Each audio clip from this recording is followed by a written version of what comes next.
right before my donor heart arrived, my heart pretty much gave out again. And this is where, Charlotte, I had my most profound near-death experience. And it was the hardest part of the book to write. The book took me 3 years to write because I could only write from 7:30 in the morning. 4:30 in the morning to 7:30 in the morning before I went to work. But this part of the book is the shortest chapter in the book and the most difficult to write. And the chapter is entitled Into the Ethereal, because there's really no language for it. There's really no way to explain.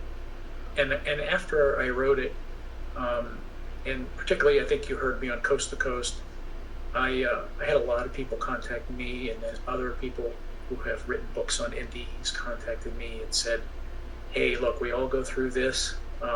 You're not going crazy.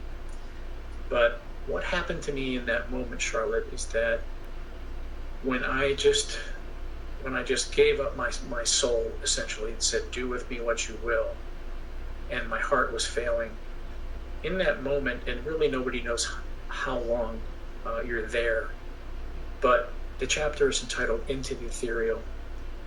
And in that moment, I was taken up into this timeless place. It's the only way that I can explain it. I found myself all of a sudden standing in the middle of nowhere. And the best way for me to describe this is it's kind of like looking outside an airplane window on a clear day.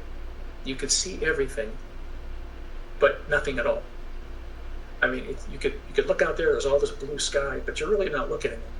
And that was my first part of the experience. I was standing in the middle of nowhere, looking around, and I could see myself in my green hospital gown, but I looked healthy. And at the same time, I could look down and see myself lying in my bed, 138 pounds, looking like a skeleton. I was green, with the new pulse pumping my heart, all the IVs. I could see that, and yet see myself standing in the middle of nowhere. And it was like this infinite, timeless, there was no time there, infinite, timeless expanse that seemed to just stretch into infinity. It was almost as if somebody had picked up the grains of my being, like when you're at the beach and you pick up a handful of sand and throw it into the wind. That's what it felt like. It felt like that I was everywhere at once. I was just expanded into this place, and knowledge of how the universe worked, all of it was so simple to understand. I was getting all of these downloads like, oh my goodness, that's how it works. This is so simple.